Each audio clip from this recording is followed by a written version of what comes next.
I want to give all honors and glories and praises to Yahweh, Bahashim Yahweh Shai, Bahashim Kodash, Yahweh, which is the one true name of the Heavenly Father, Yahweh Shai, who the world ignorantly calls Jesus Christ, but one true name is Yahweh Shai, Bahashim, meaning coming in the name, Ba means coming in, Ha means the, Shah means name, or Ka meaning spirit, Kodash meaning holy.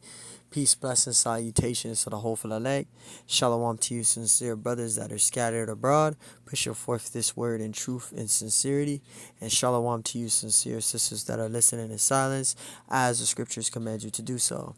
I am the brother Mashiach Razakah, and pretty much this lesson is going to be titled as the forbidden fruit that Adam and Eve took on, or what Eve and Adam took on, because Eve was the beginning of sin, was the philosophies. Okay, the forbidden fruit was the philosophies. It was not actual fruit. Now you got these 501c3 charter religions. They believe that, Eve bit an apple. She was talking to an actual snake, right? And she bit of an actual. They say it was an apple that she bit, and then she gave the apple to Adam, and he bit, and then they found out, that they committed a sin for eating fruit. But when you read the scriptures from a deeper context and with the correct understanding from a spiritual standpoint, you'll understand and know that the forbidden fruit that Adam and Eve took on were the philosophies. It wasn't an actual fruit. And, to prove this, just think of it for, in common sense. Okay, if biting an apple was what Adam and Eve bit, wouldn't it be in the Mosaic law? It would be forbidden to eat fruit. We wouldn't be allowed to eat apples. We wouldn't be allowed to eat pears. We wouldn't be allowed to eat watermelons. We wouldn't be allowed to eat oranges. We wouldn't be allowed to eat any fruit. It would be in the Mosaic law. The Lord would have forbidden us from eating fruit. So we know with the correct understanding from a spiritual standpoint that it wasn't actual fruit that Adam and Eve bit that was the forbidden fruit. It was the philosophies. But see, these wacky-tacky Christians and these 501c3 charter religions, they teach you that it's Adam and Eve bit an apple, okay? And that's not what they, that was not the forbidden fruit, okay? And we're going to prove that in this lesson, that the forbidden fruit was the philosophies, okay? Which Eve gave on to Adam. It wasn't an apple, it wasn't a pear, it wasn't an orange, it wasn't actual fruit. Because if it was actual fruit, we would have been abolished. It would have been a sin to eat fruit, because eating fruit is not in the Mosaic law. The scriptures don't say thou shalt not eat an apple, thou shalt not eat an orange, thou shalt not eat a watermelon. It would be forbidden for us to eat fruit. But looking at it from a spiritual, from a spiritual standpoint, we know and understanding with the correct understanding that the fruit that Adam and Eve took on was not it was not actual fruit. Okay, and we're going to prove that in this lesson. So bear with me really quick. Alright, now we're going to read Genesis 3:1, and we're going to read down to verse 6, because we're going to get to the main point. You got people that will read verse 6 and they don't understand that the fruit there was meaning the philosophies. It was not actual fruit. Let's get to it. It says, we're going to break this down too slowly. This is Genesis 3:1. Lord willing, this is edifying. It says, now the serpent was more subtle than any beast of the field, which the Lord power had made. And he said unto the woman, it says, yea, have the Most High said, ye shall not eat of any tree of the garden. Now the tree there is referring to actual people, and we're going to put that in this lesson. Okay, the tree there, remember that word tree, because it's going to be mentioned like 3 to 4 times in this chapter here. From you read from verse 1 all the way down to 6, it's going to keep mentioning tree there. That tree there is referring to actual people. Okay, so Adam and Eve were not the only 2 people that was around during that time. You had other nations of people there. That's why the scriptures talks about the sons of God, right? Which the sons of God, those are not fallen angels. The sons of God, that's talking about, the sons of God were the Israelites, okay, starting going all the way down from Abraham, Adam, right? Then you had Seth. Then from Seth, you had Father Abraham. Not Father Abraham. You had Noah. Then you had Shem, Ham, Japheth, right? But you had Shem, because Shem comes from the line right? And then you had Israelites, right, which was Israel. So you had, those are the sons of God. The sons of God are the Israelites. It goes all the way down to the lineage of Jacob, which goes to Jacob and his seed line, which are the Israelites. So the sons of God, that's who the sons of God were. Starting going to Abraham, going to Adam, down to Seth, from Seth all the way to Noah, Noah all the way down to Shem, right? Shem all the way down to Father Abraham, Isaac, and then Jacob, down the line of Israel. Those are the sons of God. Then you got the sons of men, which the sons of men, those were the other nations. Those are the sons of men, right? Then you have the sons of the wicked, which are the Edomites. Those are the sons of the wicked, which the Edomites are the so-called white people today. Those are the sons of the wicked, which are the Edomites. Okay, so you got the sons of God, which leads down the line of Israel to Israel. Then you got the sons of men, which are the other nations. And then you got the sons of the wicked, which are the Edomites. But let's get back to this. It says, Genesis 3:1. Now the serpent, now what's serpent? All right, because it's not talking about actual snake. Now let's read this. Serpent. Now it says a large snake, but we know from a deeper context, from a spiritual standpoint, is that in the scriptures, it's not talking about an actual snake. Okay. It says, verse number 2, it says, a sly or treacherous person, especially one who exploits a position of trust in order to betray it, right? And that serpent there was an actual man, okay? Now that actual man, he had melanin in, right? He had melanin in, okay? Later down the line, he was Cain, right? And then he died as Cain and came back as Esau. So that damn serpent there was Esau, the so-called white man. He had melanin in, right? But when that serpent, Esau leading to who he was before was Cain, right? Cain killed Abel, right? Cain, right? The Lord put a mark upon him, which was that leprosy, right? He died as Cain and came back as Esau, Edom, which is the so-called white man. So that sly and treacherous person there, that was an actual person that was that snake. Okay, a snake is a person that you call that's a sly person, right? A person that's right, a person that's do betrayal. That's what you call a snake. Like that guy is a snake, man, right? A person to betray you, right? It says a sly or treacherous person, especially one who exploits a position of trust in order to betray it. See, so this is that serpent there was an actual person. It was not a snake. Okay, it says now the serpent was more subtile, right? And when you go into the meaning of subtile, right? It says subtile and an erotic or alternate spelling of a word subtile is used less frequently than subtile in the modern English. Both spellings share same meanings, including being what? Describe something that is thin, light, or of delicate quality. A sly or crafty or cunning. See? Deceitful. Describing someone who is clever, skilled, and sometimes deceitful in their actions. And that's Esau Edom. That's a so-called white man. Right? Now in that time he had melanin in. Right?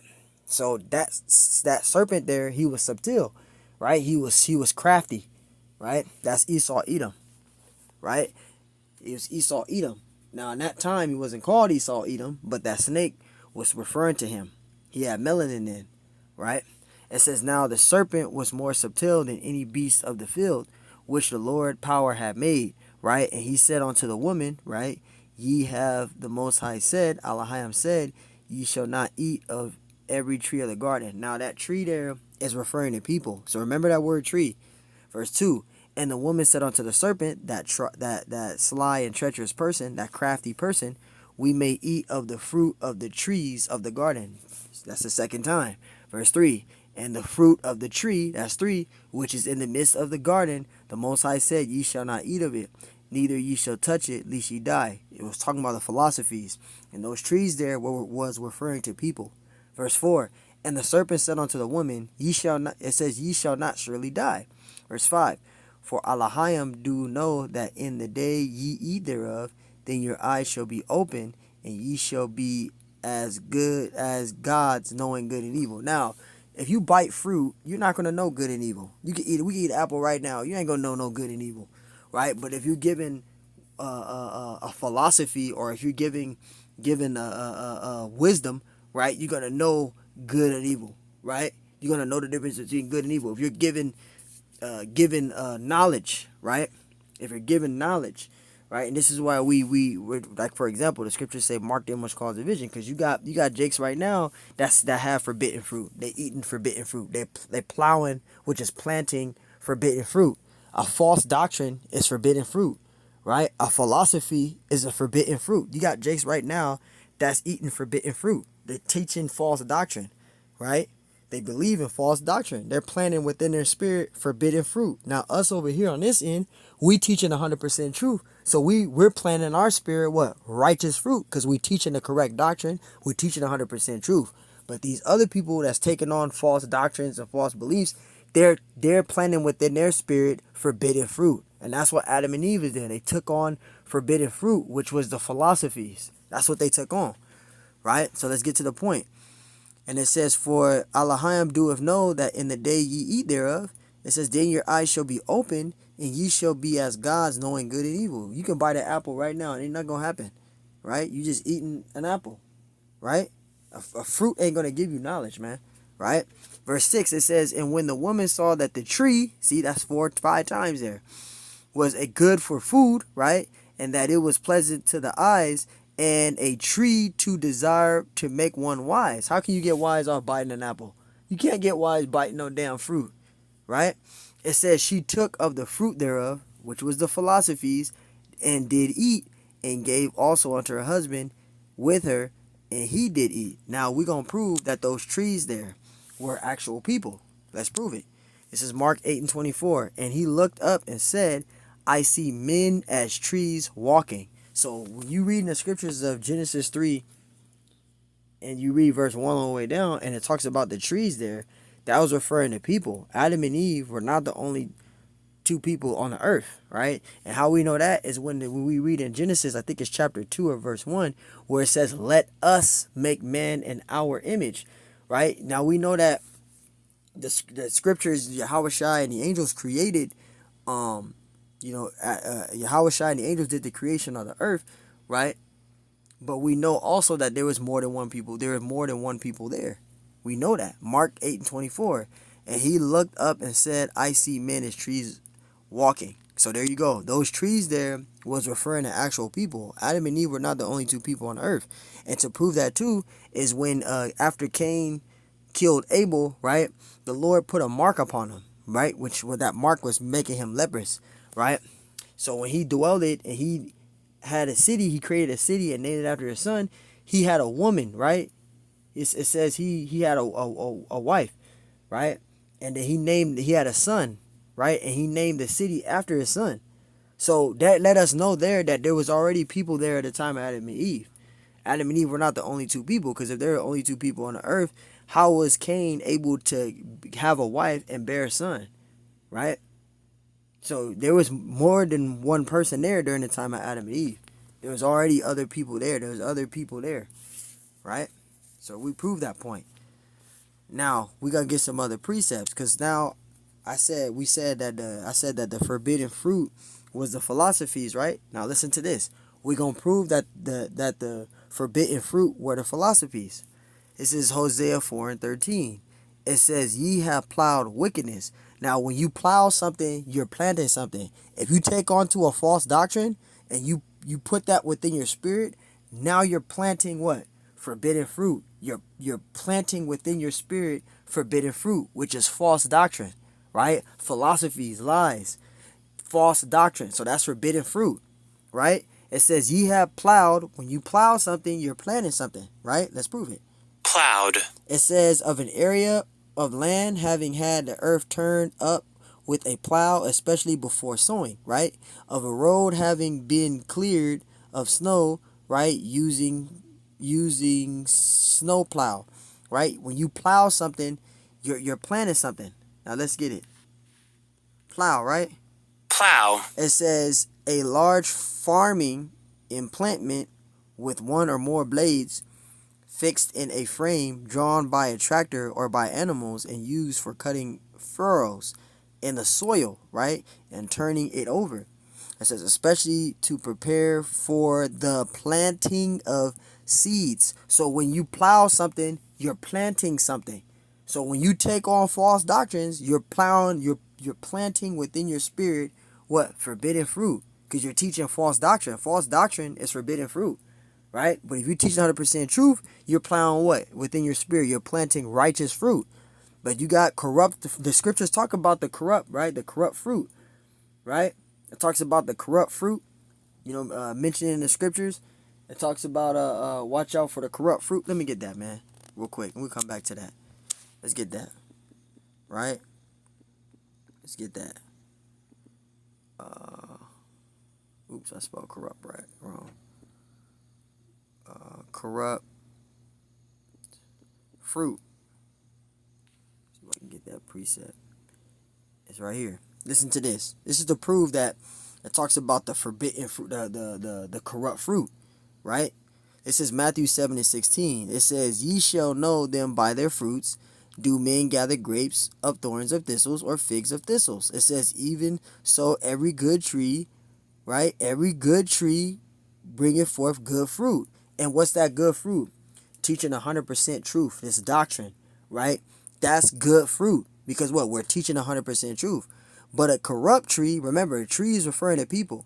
But a corrupt tree, which is a false prophet, that's a corrupt tree. You teach a false doctrine, that's a corrupt fruit, right?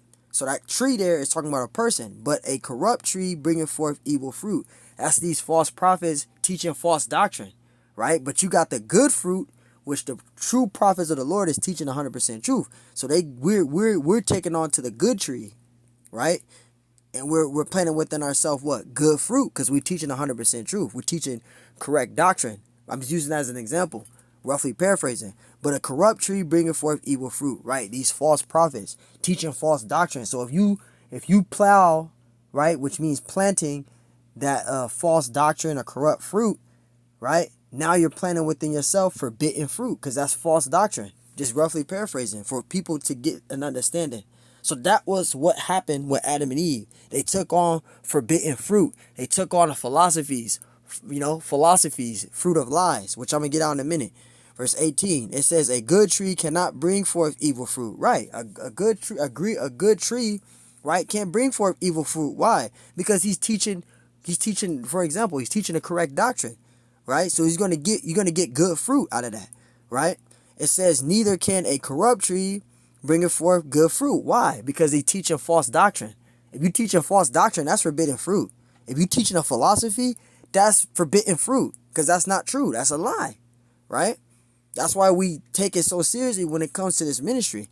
Verse 18, it says, "A good tree cannot bring forth evil fruit, neither can a corrupt tree bring forth good fruit."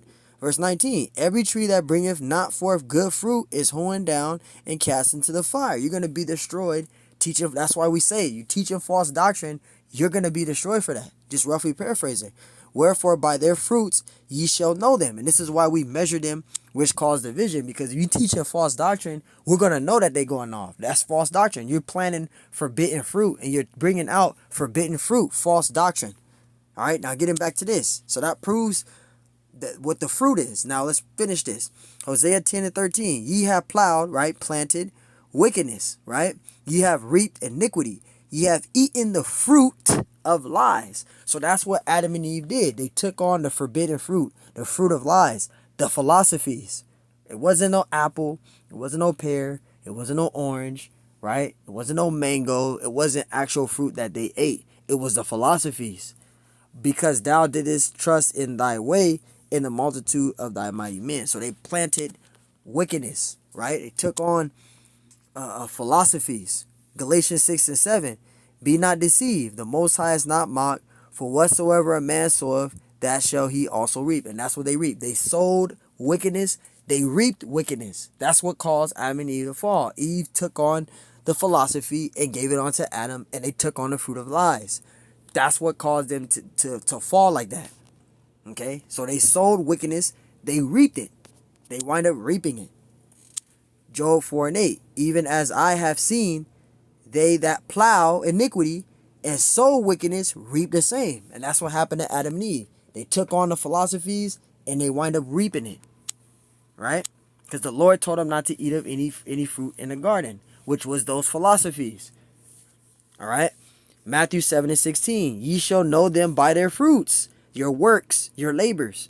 Right? Do men gather in the thorns? Yep, I read this earlier.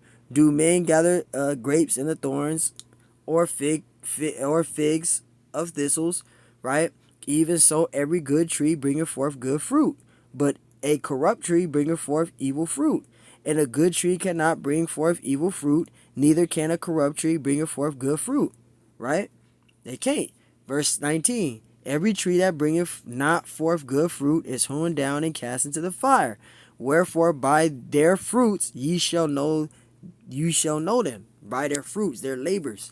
And that's what Adam and Eve, that's what caused them to fall. They took on the philosophies of the forbidden fruit. That's what caused them to fall. Right? Matthew, yep, I read this already. So there you go. Let's read that again. Genesis 3:1. It says, now the serpent, remember, the serpent there is a sly or treacherous person. That was an actual person. That snake was. It says, was more subtile. That word subtile goes into craftiness, deception, right? Than any beast of the field. So it was a person, right? The field which the Lord had made. And he said unto the woman, yea, have the most, for it says, yea, have Elohim said, ye shall not eat of every tree in the garden. Remember, we proved that the tree there is referring to people. So there was people in the garden eating. Right? It says, and the woman said unto the serpent, unto the treacherous person, that crafty person, deceptive person, we may eat of the tree, we may eat of the fruit, which is the philosophy of the trees of the garden.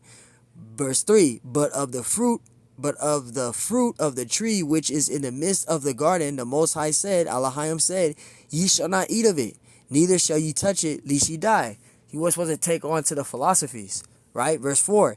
And this serpent, it said, and the serpent said unto the woman, ye shall not surely die. He deceived her.